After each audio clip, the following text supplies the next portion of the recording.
All right, my political psychos, settle up. Today's episode is not politics. Psychological warfare is always wrapped in a flag strapped to a rocket and launched directly into your nervous system. Well, at least the nervous system of the American left. And I'm going to warn you right now, if you're a Democrat watching this episode, you might want to sit down, drink some water, call your therapist, because Trump's out here playing 4D chess, and you're still trying to figure out where the damn board is. Now, yesterday, we ended with Trump dropping this Truth social media post. All about Chuck Schumer, a desperate, crippled politician. We'll make a deal now because he thinks that if he doesn't, Republicans will terminate the filibuster. Translation, Trump basically walking up to Schumer, grabbing him by the collar, and saying, you're going to deal, or I'm going to rewrite the rules of your entire existence out back behind the bar. And I don't care if you love Trump or hate him. That's not politics. That's called dominance. And Schumer looks like a man who's trying to herd cats right now, while the cats are on fire on both sides of the aisle. And all the cats hate him. But here, in the political psycho corner, that was just the appetizer, and that was yesterday's broadcast. Because the next move, well, Trump goes global.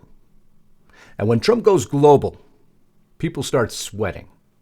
And it appears now that that affects both sides of the aisle. Because Iran thought they were going to outsmart him. And they actually just walked right into the trap. Again, actually both sides walked right into the trap.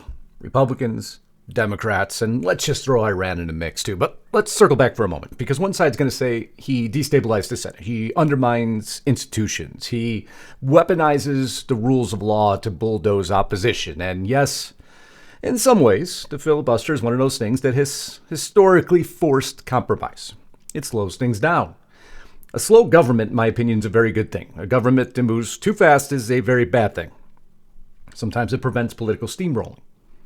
But from Trump's perspective, and it's a strong one in some ways, the filibuster has been used as a choke chain around conservative priorities for decades, and it has been. And it's hence why he put that message out yesterday. If you're going to obstruct everything, then why should we keep playing by your rules? That's not Trump breaking, as they call it, democracy. That's Trump threatening to break the gridlock machine that Democrats hide behind. And Chucky Schumer knows it. And that's why Chucky Schumer is panicking. Because Trump never just attacks your politics. No, he attacks your person. He attacks the foundation you stand on. If the filibuster is being used as a weapon against the American voter, Trump's threat isn't reckless, it's leverage. But just when the media thinks Trump is going to stay domestic now, he pivots back to Iran like a man casually walking into a gunfight. And it is gunfight. And he puts this post up. Told you I'd come right back to it. Trump says Iran requested a pause, and he granted it. I am pausing the period of energy plant destruction by 10 days to Monday, April 6, 2026. So Iran called up the United States of America and said, can you stop breaking our energy infrastructure for 10 days? We'd like to negotiate. That's like a guy getting choked out in the UFC, tapping the mat, and asking the referee for a snack break. And being granted it. And Trump's response is the most Trump response imaginable. Fine. You got 10 days. And I'll be back Monday at 8 p.m. Eastern. I guess it's not diplomacy now. That's a countdown clock. That's a man telling the world, I'm not done. I'm just trying to give you time to decide how you want to end everything. I know. Now, the left and the media, of course, is going to say Trump is escalating. He's playing with fire. He's destabilizing the region. He's risking war. And they will argue that giving Iran time is inconsistent. Why pause if Iran is a threat? Okay, I guess that's a fair question. However, there's Trump logic behind this, as there always is. He's always ahead of everyone, right? A pause is not a surrender. A pause is a test. Think about that for a moment. A pause is basically Trump saying, let's see if you're serious or if you're just stalling. And Trump is putting the deadline in public. He just let everyone know. Let's see if you're stalling. The entire planet is now watching. So if Iran plays games, Trump gets to say, see, I tried. They refused. And now I get to knock the hell out of them. That's the kind of move you make when you want legitimacy before you get hit harder. The pause isn't mercy. It's Trump setting the terms and forcing Iran to choose between a deal or destruction. But then something happens that I didn't expect at all. And it was this. Troops on the ground. So I'll be voting against the funding if we're putting troops on the ground. I'm not going to fund that. Okay. Yeah, no U.S. troops. Do you think that the ongoing war makes us more vulnerable to an infrastructure attack? Are you concerned about that? I'm just concerned about a lot of things. I mean, Hezbollah's here. I mean, the enemy isn't flying in on planes from Tehran. They're already here. I don't disagree with the proposition that politically, that where we are right now is a challenging position for Republicans. That if the election were held today, there would be a very good chance we would lose the House and we could lose the Senate as well. Now, obviously, I hope that doesn't happen. We were misled, says Nancy Mace. It's kind of like the guy who walks out of the strip bar saying, the stripper doesn't love me. Come on, folks. Do you believe it's true internal rebellion? After a closed-door briefing, suddenly Republican lawmakers start coming out saying we were misled? And some are saying they won't support boots on the ground? Now, politically, that's allegedly massive because it signals Trump has a problem. Does he? There's always games being played, isn't there? The anti-Trump crowd is now going to say, this proves Trump doesn't have a plan. This proves the intelligence is shaky. This proves the administration is overreaching. And it fuels that old narrative. Trump is impulsive. Trump is chaotic. Trump is surrounded by conflicting information. Now hold for it. That's where it gets a little bit more fun. Because there's something else. This is where the political psycho angle completely kicks in, and hence why I'm starting to name these segments this. If Republicans in public are saying we were misled, that means Trump has political cover to do something else. And what could be that something else? It's not boots on the ground. It's called precision pressure. Maybe sanctions, maybe strategic strikes. No matter what it is, it's leverage. And frankly, if you think about all of it, a president who listens to resistance inside his own party isn't a dictator, which would be contrary to everything the Democrats state.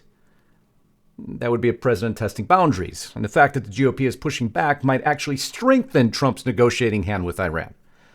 I know that blows everybody's mind, because now Trump can say, even my own party won't back a ground invasion. You better deal, folks, or else I'm going to have to fly more missiles into you.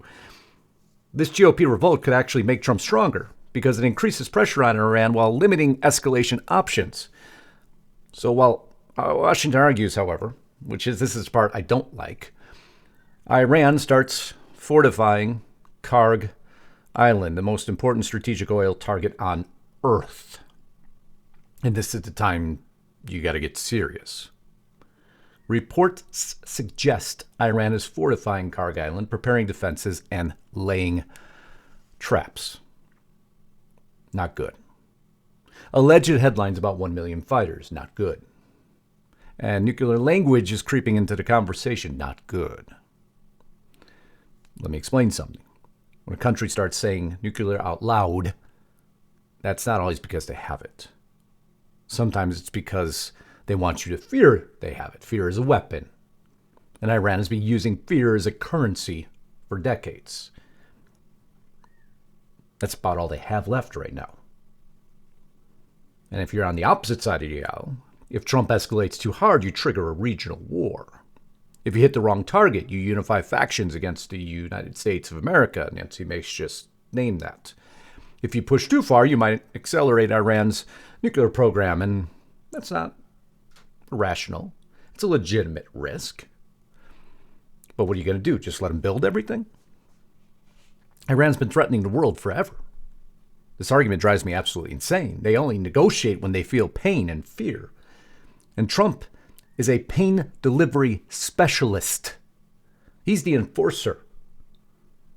Trump's basically saying, I'm not doing endless talks while you build your war machine. And that's why the 10-day pause is actually brilliant, because it again puts Iran on a clock, while he still mulls putting 10,000 ground troops to the Middle East.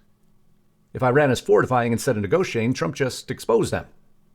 And that gives him the moral high ground for the next move. But just when you think Trump is only focused on the war, he spins his wheels again. And he goes after the cultural war vibe. Punches him right in the ribs. I know. It's hard to keep up sometimes, isn't it? It's like you're getting whiplash. But this is where Trump is an absolutely political psycho genius. Because while the media is screaming about Iran, Trump, of course, pivots immediately back to domestic policy because he knows they can't keep up with it. And he posts, "Congratulations to the International Olympic Committee on their decision to ban men from women's sports. This is only happening because of my powerful executive order." Translate that. Trump just reminded the country, I'm still here, I'm still governing, and I'm still punching your ideology in the mouth. Of course, the left is going to go insane. Democrats and media will call it a distraction, but this wasn't the only distraction, folks. They'll say he's using cultural issues to divide people. They'll argue the president should be focused on war, not sports policy. But that's the genius in the whole thing. It's absolutely psychotic in some ways, but Trump's supporters, of course, see it differently. They see it as, finally, someone's protecting women's sports. Pretty black and white, right? And strategically, it's, of course, forcing Democrats into a trap, as he always does. And I'm going to show you one of the biggest Democrats who got forced into a trap with a post that's coming up. It's freaking genius. If they support it, they'll anger their activist base. Trump just put them in a lose-lose. And that's why they always panic. This isn't distraction. It's Trump maintaining narrative control while Democrats are forced to defend unpopular positions. And then comes the move that breaks the Democrat brain entirely. Currency. Yeah, currency. Out of everything else, your money. According to Vanity Fair, ABC, and everybody else who could report on it, they would call it the signature bomb. Now we get to the part where Democrats started throwing furniture at the TV. Reports circulate that Trump's signature may appear on U.S. currency. And people are acting like this is the end of civilization. Let me tell you something. Freaking love this. I was dying when I read this. This is not about ink. This is about psychological ownership.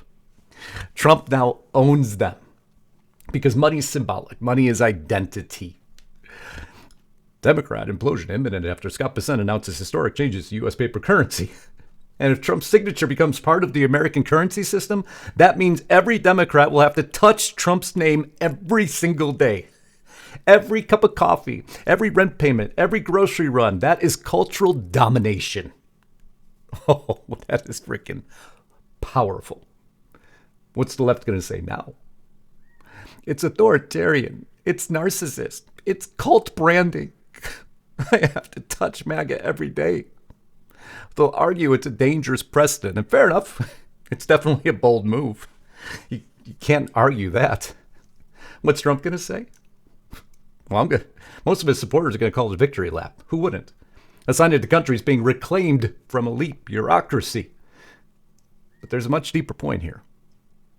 The Democrats are furious because Trump doesn't just win elections. Trump occupies space in the culture.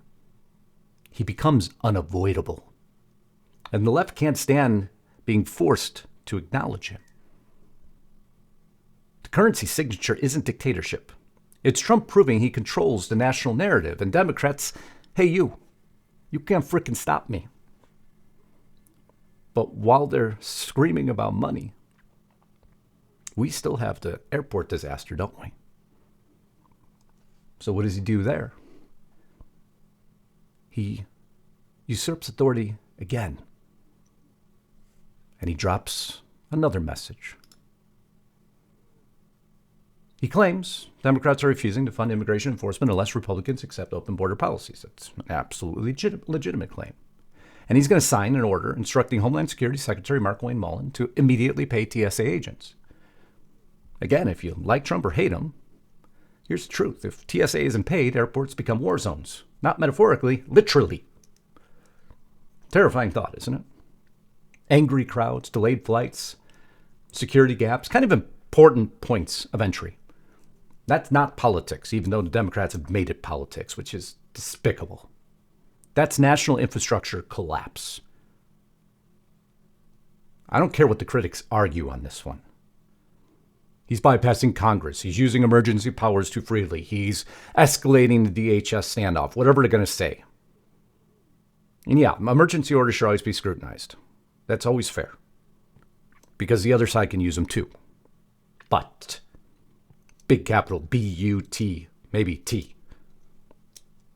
You don't get to hold Americans hostage. And to the average working person watching this, who just wants to go on a simple vacation, Trump's the guy who just walked into the chaos and said, enough. Everybody sit the F down. I'm going to fix it. And that's why people love him. He's not begging for permission. He's acting. He's the bully who walks in a room that fears no one. And he forced the decision. Senate approves DHS deal. But unfortunately, they didn't choose to fund ICE. So kind of a win. But then something cryptic happens in the White House. Not the messages you heard about yesterday either. No. No, he went further. Not this message that everybody talked about yesterday. Strange video posted by White House and X. Possibly accidental. This one, you heard it, right? It's launching soon, right? Not that one. And not this one either. No.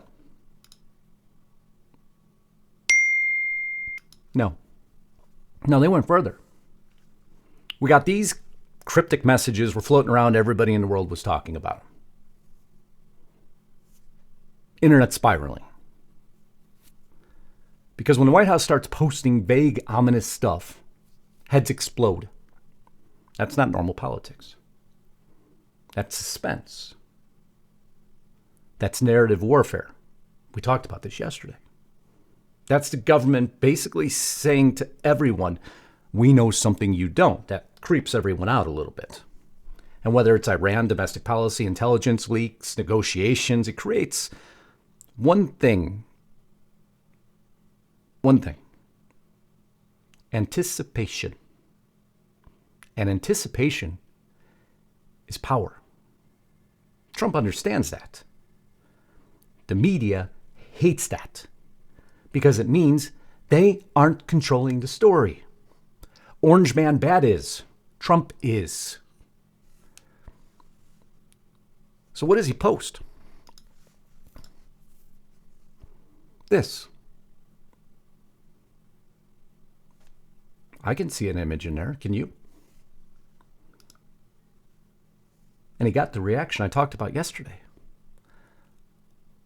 What the blank is this? Jenk. Nice language. Weirdo trolling when there's a political race going on is one thing. It's a completely different thing when American lives are on the line and jagoffs in the White House are playing silly games and see, he talked about the war. Exactly what I told you he would do. It is so freaking predictable what the Democrats do. Always the same thing. Trump got the reaction he wanted. Cenk fell right into it, as he always does. Hook, line, and sinker. Of course he did. Another image. I can tell who that is, can you? The FCC responds. Another image. Can you tell who that is? Maybe? And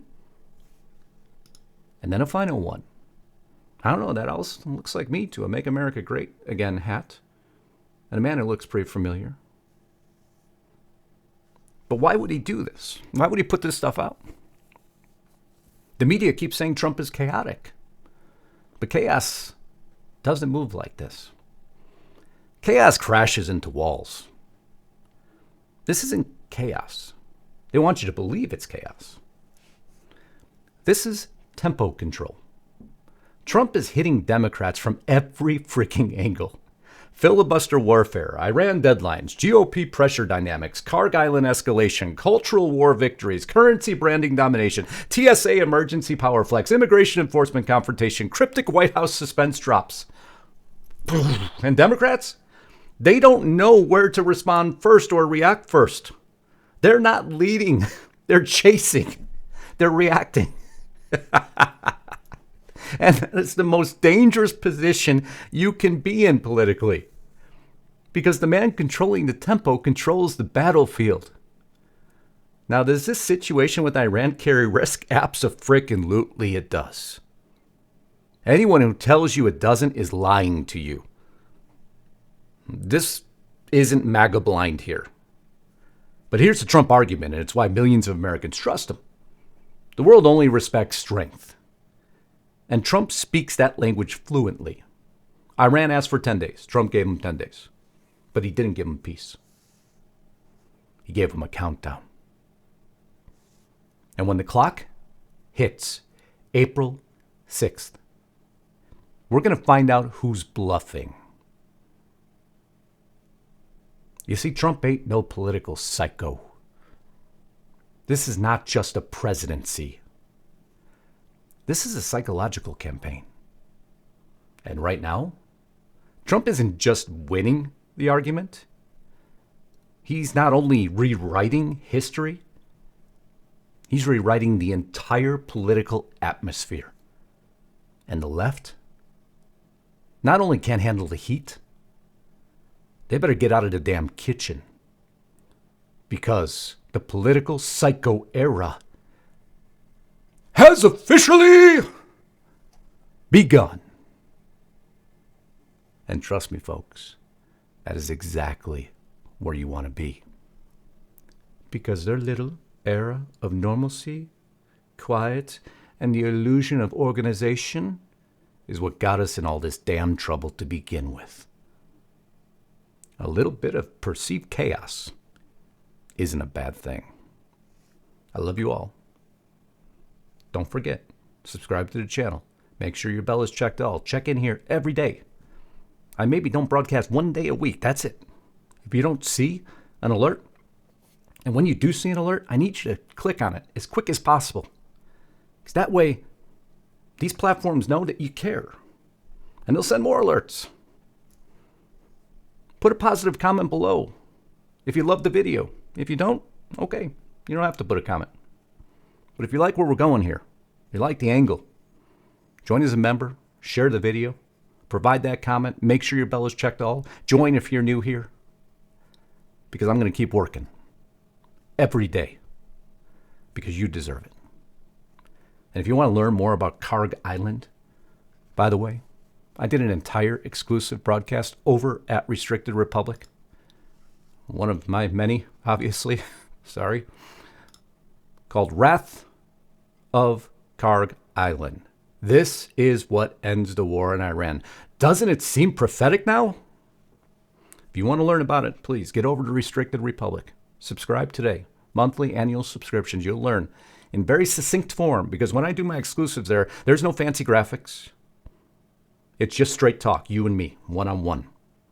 Information you ain't going to get anywhere else. Yesterday, as a matter of fact, you want to step back to a video that frickin' killed it? It's called Guard Your Mind.